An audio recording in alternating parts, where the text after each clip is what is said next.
Muy buenas tardes a todos y todas. Buenas tardes. ¿Cómo estamos? Todo bien, ¿y usted cómo está? Aquí acabo de recibir una información de que hasta el día de mañana va a haber actividad académica. Y mañana ustedes hacen el examen, ¿verdad? El examen de sociología. Entonces, de ahí ya sería hasta el otro año que nos volveríamos a reunir, ¿verdad? No sé ustedes en otras materias si también mañana terminan. ¿Cómo está usted, Marina? Yo solo llevo sociología, creo que Catherine lleva 2, no sé. Ah, Catherine, usted lleva dos materias, lleva usted. Buenas tardes. Sí, llevo 2 materias, psicología en la mañana y sociología ahorita con usted. Y hasta mañana van a llegar en psicología, ¿va? Sí, hasta mañana. Igualmente tenemos parcial el día de mañana. Ah, ya. Bueno, entonces esta sería la última clase del año. La última clase que tendríamos como reunidos, ¿verdad? Así que desde ya, pues, les deseo lo mejor en estas fiestas de fin de año para ustedes y su familia. Vamos a esperar, Gracias igualmente. Muchas gracias, igualmente. vamos a esperar gracias, que se incorporen más. Solo estamos 3, yo y ustedes 2.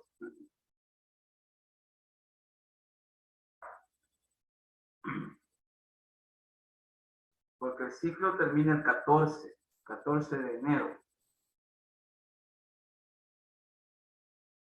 Va corriendo el curso, la verdad. No, sí, como les dije, es un curso intensivo y acelerado. Así las cosas.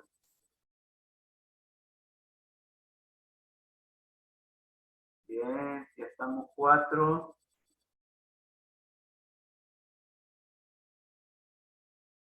El día de mañana van a hacer el parcial, el segundo, y les he dado hasta las 12 de la medianoche. O sea, de las 7 de la noche hasta las 12 de la medianoche. Porque hay unas preguntas que involucran al video. Un video sobre el balance económico 2021. Entonces hay unas preguntas ahí que involucran al video y ustedes tienen que, para contestar las preguntas, ustedes tienen que ver el video.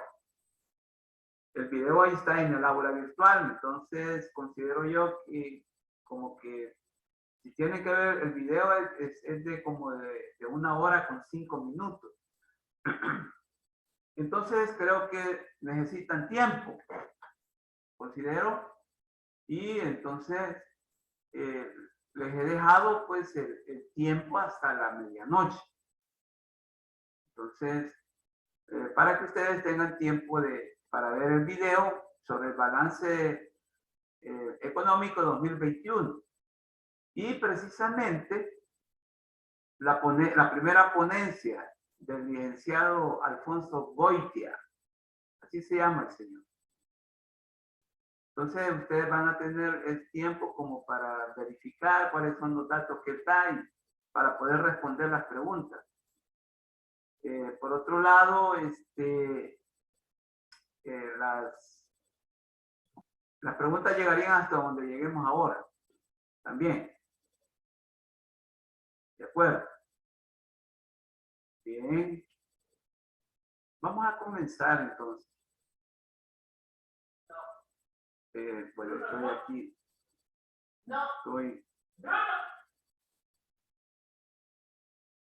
Me equivoqué de diapositiva. Es en educación. Bueno, el viernes pasado nos quedamos a nivel de esta idea. De esta idea y dijimos hicimos muchas reflexiones en torno a que la pandemia COVID-19 ha afectado a la educación quizás más reveladoramente que otros aspectos de la vida. Quizás solo comparado con lo económico también. Así que que sea pues digamos, una reflexión que nos lleve también pues a que la educación ha sido afectada en cuanto a la calidad. Yo en realidad se me había escapado hablar de la calidad educativa. Y precisamente es ahí donde hay dificultades ya. Es ahí donde vemos pues que las fallas se empiezan a verificar en la calidad educativa, que ha sido afectada en una forma bastante sustancial. Entonces, vaya pues esta aclaración, porque ustedes, ya hay testimonios de ustedes, por ejemplo, cómo han tenido problemas para poder,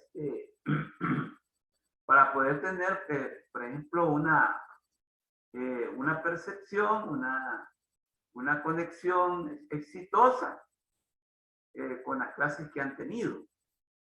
Y han habido muchas variables intervinientes, que le llaman.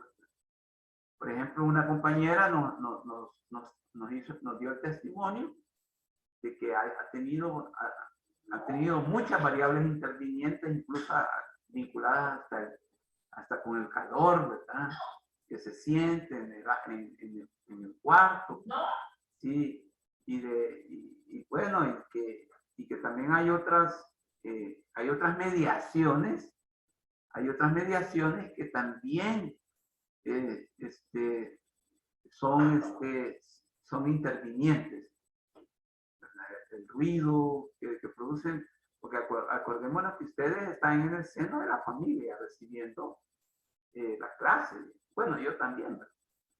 Pero ustedes como que han tenido mayor dificultad en el aprendizaje. Así que, de nuevo, exhorto pues a que seamos creativos, tengamos imaginación de cómo podemos ir mediatizando el proceso de enseñanza-aprendizaje.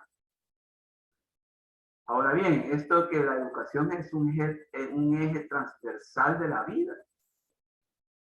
Y como eje transversal de la vida, no puede ser descuidado.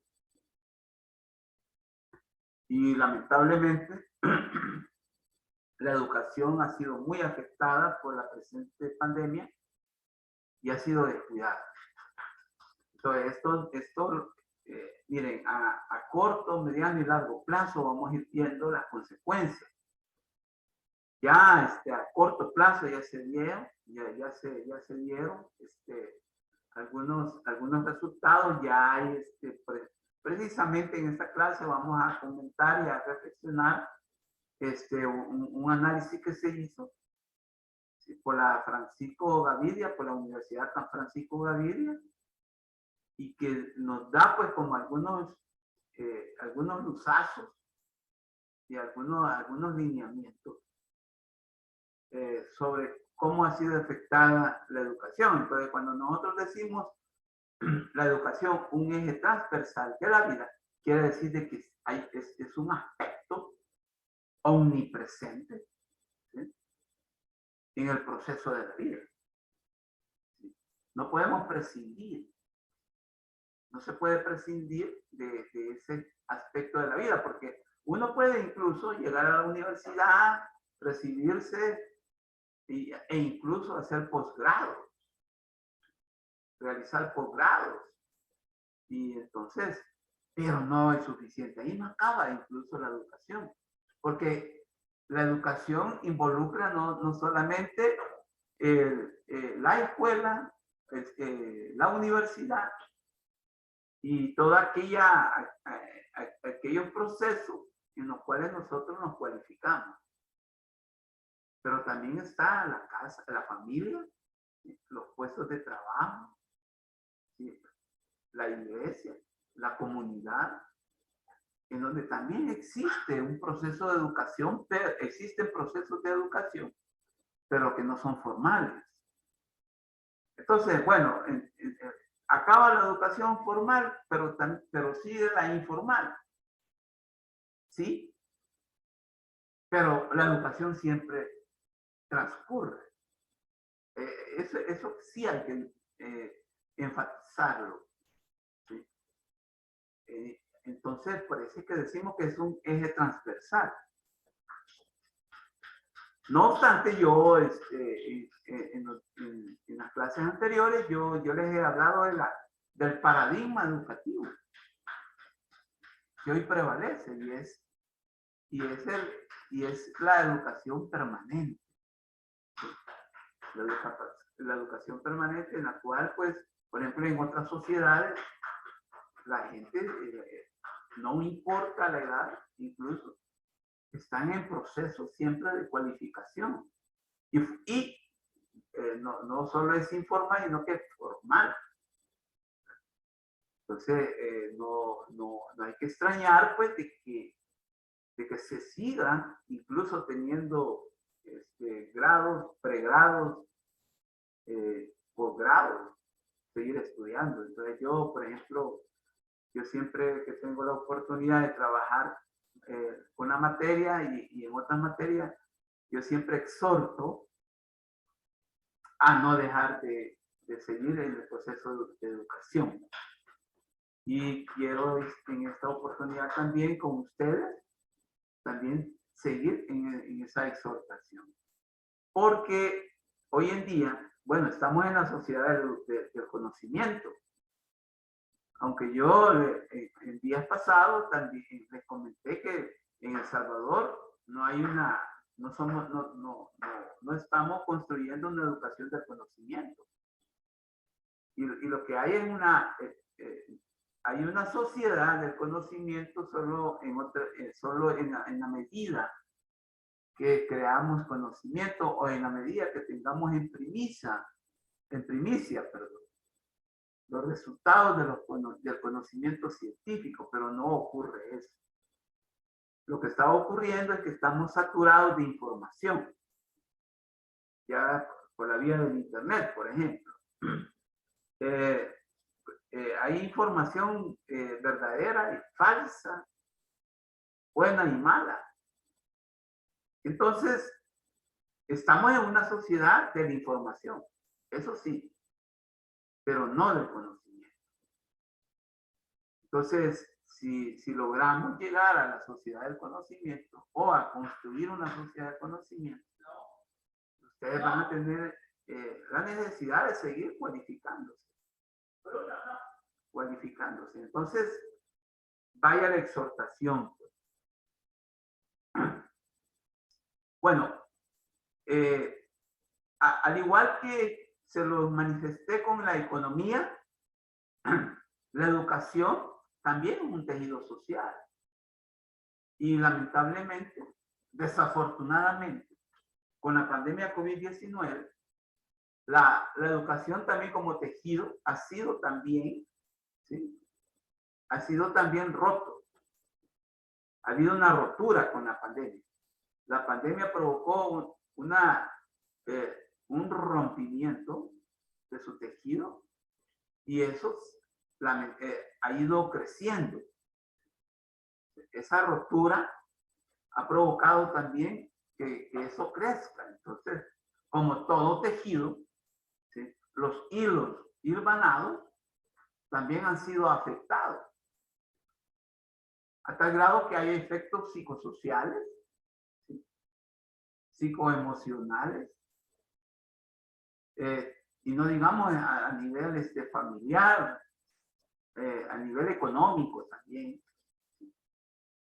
Y entonces la educación es un verdadero tejido social que no puede romperse. Bueno, eso idealmente lo decimos, pero ha sido roto. La pandemia ha provocado pues que los tejidos sociales se rompan. Se rompan. Y el problema es que se rompan irreversiblemente. ¿Qué quiere decir eso de irreversiblemente? Que no se vuelvan a hilvanar y a reestructurarse. Entonces es un reto, es un desafío fuerte que como sociedad nosotros, el tejido social de la educación, de nuevo lo reestructuremos, lo hilvanemos. Si usted quiere, llámele rehilvanar ese tejido social. No obstante, aquí hay unas ideas que es necesario que las reflexionemos también. Y son las siguientes. Y es que se trata de un tejido social que no puede romperse en el tiempo y en el espacio. Es decir, que debido a la pandemia se tuvo que emigrar de la escuela, universidad, etcétera, al hogar o domicilio de los educandos. Los educandos, ustedes bien saben que son ustedes, los que reciben, los receptores de la educación. Y los factores estructurales, didácticos y pedagógicos tuvieron que ser sustituidos, y es lo que yo les decía, para responder a la modalidad de emergencia, o sea, lo virtual, por otros procedimientos alternativos a los presenciales, a partir del cierre de los centros educativos e implementación de las cuarentenas domiciliarias obligatorias.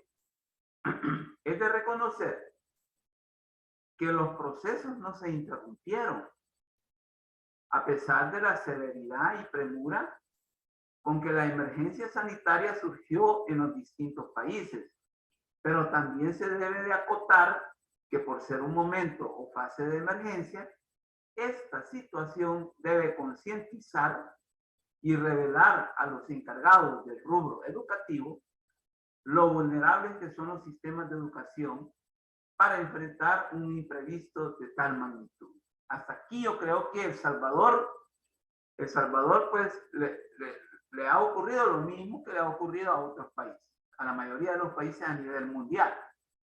¿Sí? El planteamiento ese que hemos dicho ha ocurrido a nivel mundial también, no solo en El Salvador.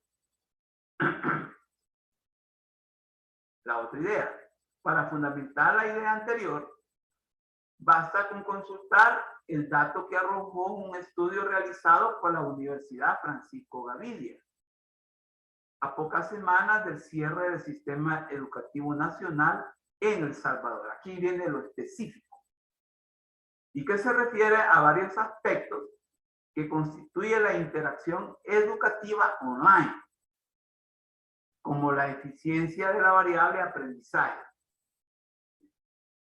O sea que aquí este estudio, más que todo, se enfocó en ver cómo la variable aprendizaje fue afectada, ¿sí? Fue afectada en su rol, en su plenitud, en su práctica.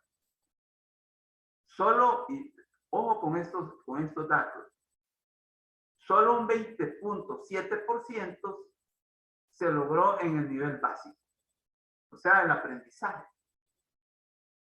Solo un 20.7% se logró en el nivel básico, o sea, en la primaria. Un 11% en el nivel medio. O sea, el nivel medio es el tercer ciclo. ¿Sí? tercer ciclo y bachillerato. Ese es el nivel medio. Entonces, solo un 11% del aprendizaje se pudo lograr con la puesta en marcha de la educación virtual. Y solo un 27% en el nivel superior, que es donde estamos en estos momentos, superior universitario y técnico, configurando una situación preocupante al terminar el año lectivo 2020. Este documento es de Oscar Picardo y se llama Educación y la COVID-19. Fue un documento, ya está en internet, ustedes lo pueden consultar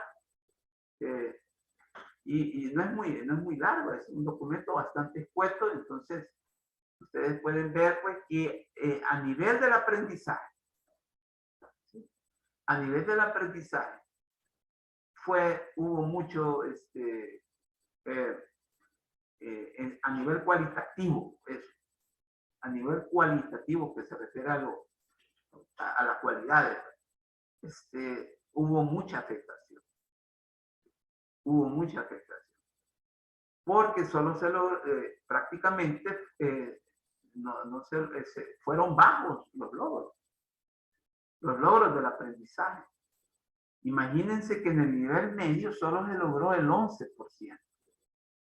¿Sí? En el nivel medio, que es el nivel donde estamos con el tercer ciclo y bachillerato. Y solo un 27% a nivel superior. Entonces, de nuevo, pues sería bueno que ustedes también consultaran estos datos. Y entonces, este es a nivel de la variable aprendizaje.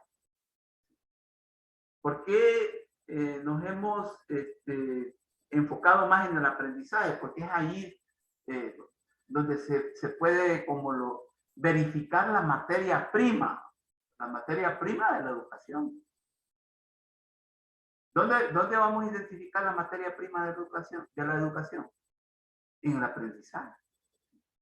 Y esos aprendizajes son en verdad los que son los garantes de un desempeño humano,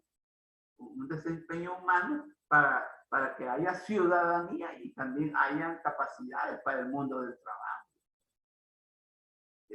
Esos son dos finalidades. Vida ciudadana, que haya ciudadanos responsables, conscientes, pero también que haya capacidades para el mundo del trabajo.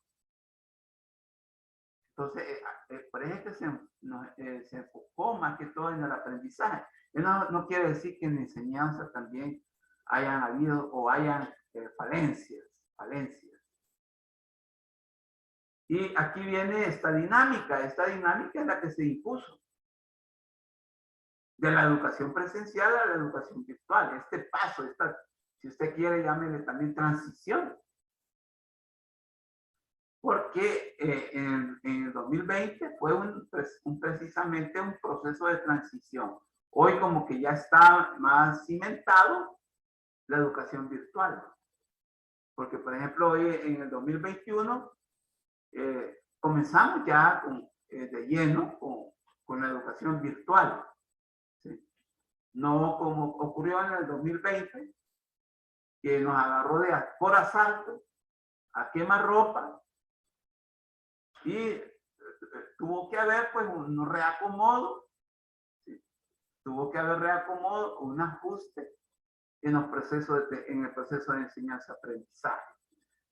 De ahí que podemos decir la siguiente idea o planteamiento. Este proceso significó una conversión abrupta.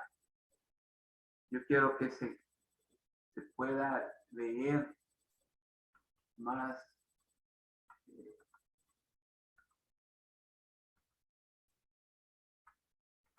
ampliamente.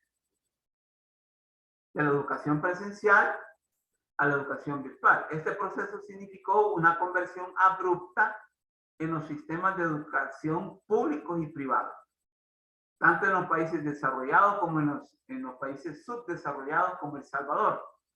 Pero para ser más explícito, es necesario destacar los cambios necesarios que han necesitado hacerse en los denominados factores asociados al aprendizaje y que son importantes al plantearse transformaciones en los procedimientos de proceso de enseñanza y aprendizaje y que inciden en la calidad y eficiencia de la educación online y que por su especificidad y naturaleza configuran niveles o dimensiones que posibilitan que el hecho educativo se dé en condiciones mínimas de los que se espera contar en una situación de crisis sociosanitaria como la que nos aqueja. Y estos son, o sea, los factores del aprendizaje que hay que tener como cuidado, hay que tener sumo control, ¿sí? Sumo regulación también. Entonces, son los que le llamamos los aspectos educativos, los factores, perdón. Dijimos factores, entonces los factores educativos. ¿A qué nos referimos a los factores educativos del aprendizaje? Por ejemplo, la alfabetización digital docente. Imagínense, esto ya involucra no solo el aprendizaje, sino que necesariamente la enseñanza. Al momento de irrumpir la pandemia COVID-19, no todos los docentes que trabajan con la educación presencial tenían las competencias internalizadas para el paso súbito de una situación presencial a una virtual. Esto es cierto. Hasta yo me baño en ese chorro. Solo un porcentaje pequeño disponía del entrenamiento óptimo para asumir la responsabilidad de educar bajo las condiciones que se imponían. Muy cierto. No obstante lo anterior, si destacamos que ha habido socialización de experiencias y de conocimiento de la realidad pandémica, no podemos pasar desapercibido de la disposición del gremio docente al aprendizaje, incluso en el camino. O sea, en el camino porque, por ejemplo, en el 2020, algunas aplicaciones virtuales, por ejemplo, en la plataforma de la universidad, tuvimos que aprenderlas incluso después de la clase o en la clase, al uso de los programas y plataformas digitales para la enseñanza y aprendizaje y todo lo que ello implica. Yo aquí quiero destacar algo, que la plataforma digital de la universidad ha sido como la tabla de salvación de apoyo y apoyo también. Y créanme que si no fuera por la plataforma, pues no hubiera sido posible, pues, seguir con ustedes en el proceso. Entonces, hay que valorar mucho, hay que destacar que la plataforma virtual de la universidad es una plataforma completa, óptima, para poder realizar el proceso de enseñanza-aprendizaje. Ahora, estamos en los factores educativos que hay que tener en cuenta a la hora de poder llevar a cabo un proceso de enseñanza-aprendizaje. El otro factor educativo es la bilateralidad, ¿sí? ¿A qué nos referimos? Bilateralidad y empatía didáctica y pedagógica. En este factor se ha registrado un detalle sustancial en el sentido de que la labor de cercanía y compañía de un proceso de enseñanza y aprendizaje diseñado para desarrollarse presencialmente tuvo que ser redefinido a una interacción virtual, con todas las implicaciones que ha contraído el trabajo para el docente en cuanto a aspectos importantes como la evaluación sumativa, formativa y diagnóstica. la autoevaluación y la heteroevaluación para la acreditación de los aprendizajes, complicando el tratamiento o control de las variables fundamentales. Claro, esto es muy cierto en el sentido que ha complicado el tratamiento o control de esta variable, por ejemplo, la acreditación de los aprendizajes. Por ejemplo, mañana ustedes tienen un instrumento, ¿sí?, para acreditar el aprendizaje, y es el examen parcial, ¿verdad? Claro, este es un interciclo y tiene una modalidad muy específica. Por ejemplo, es intensivo y es acelerado, pero está en la modalidad virtual. Antes era una situación presencial, pero ahí está el detalle, que por ser un proceso virtual educativo, de nuevo, podemos decir que los factores del aprendizaje tienen que estar muy controlados, muy regulados, muy informados, muy escudriñados, si usted quiere, escudriñados para ver que el aprendizaje en ustedes sea el óptimo, ¿sí?, sea el óptimo. Así que no sé si ustedes tienen alguna opinión con respecto a esto, a la bilateralidad, que es lo didáctico y lo pedagógico. Entonces, muchas veces en las ciencias de la educación van a encontrar lo didáctico y pedagógico juntos, pero no son lo mismo. ¿Sí? No son lo mismo. La didáctica es la ciencia del arte, es la ciencia de cómo enseñar. La didáctica. Y la pedagogía es como aquella ciencia o disciplina científica de la educación que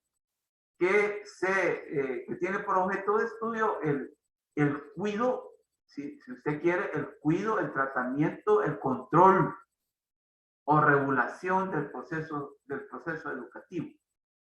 ¿Sí? Ahí involucra currículum, ¿sí?, proceso de enseñanza-aprendizaje, Sistema Nacional de Educación, los sistemas nacionales de educación. Entonces, ahí eso se encarga la pedagogía. ¿Sí? Repito, es la vigilancia, si usted quiere, el control, la regulación, la pedagogía. En cambio, la didáctica como que es algo mucho más práctico, si usted quiere. Por ejemplo, aquí estamos más ligados a una función didáctica ahorita, en estos momentos, que a lo pedagógico. Porque lo pedagógico como que ya está dicho. Ya hay, pues sí, un ciclo universitario, un interciclo universitario, ya está estipulado, ¿sí? Ya hay un programa, ya hay una jornalización. ¿Sí? Y entonces, pero eso es lo pedagógico, pero lo didáctico es lo de este momento, el arte de enseñar. Y que involucra mucho al docente, al profesor, pero también a ustedes en cuanto a aprendizaje. A mí me involucra en cuanto a enseñanza, que sea yo creativo, que sea yo proclive o proactivo a la enseñanza. ¿Sí? Bueno, entonces, capacidad. Sí, esa capacidad. Entonces, vean, este factor educativo también ha tenido mucho de afectación. Ha sido afectado grandemente. Esto que se llama bilateralidad. O sea, la combinación de lo didáctico y pedagógico en tanto que son necesarios para el proceso de enseñanza-aprendizaje. Entonces, es otro también que hay que tenerle mucho control, mucho cuidado. El otro aspecto, el currículo y recursos digitales, que también es otro factor educativo. Bueno, el currículum es la concepción filosófica, política, económica, social de la educación de un país. El currículum. También le pueden llamar currículum. Pero el currículum es muy importante porque lamentablemente, al menos desde la perspectiva, del Ministerio de Educación, en nuestro país, no hay como una definición del currículum en este momento de crisis pandémica, lo que podría redundar en una situación pandémica educativa. O sea, por ejemplo, no hay una definición, al menos yo a la ministra de Educación, que por cierto es socióloga también, en sus discursos, en sus intervenciones, no le he escuchado decir, hemos adoptado un nuevo currículum ante esta nueva situación. Claro, ella ha hablado de modificaciones sustanciales en los procedimientos. Entonces, es como algo como hablar de las ramas, pero no hablar del tronco. ¿Sí? Y si estamos conscientes que la pandemia COVID-19 ha venido para quedarse, es necesario empezar a hablar del tronco, ¿sí? De donde provienen las ramas, y no quedarse a nivel de cómo se ha venido trabajando al menos desde el 2020 y todo este 2021. ¿Sí? Hablar de las ramas, que son lo que, a menos el discurso oficial del Ministerio de Educación. Entonces, el currículum no está definido. ¿Sí? Más ahora que toda información que proviene de los ministerios, es declarada información reservada. Entonces, no podemos incluso, y que es oficiosa, es una información oficiosa que no hay necesidad de andarla solicitando, sino que ya debe de estar en el portal del ministerio, pero no está.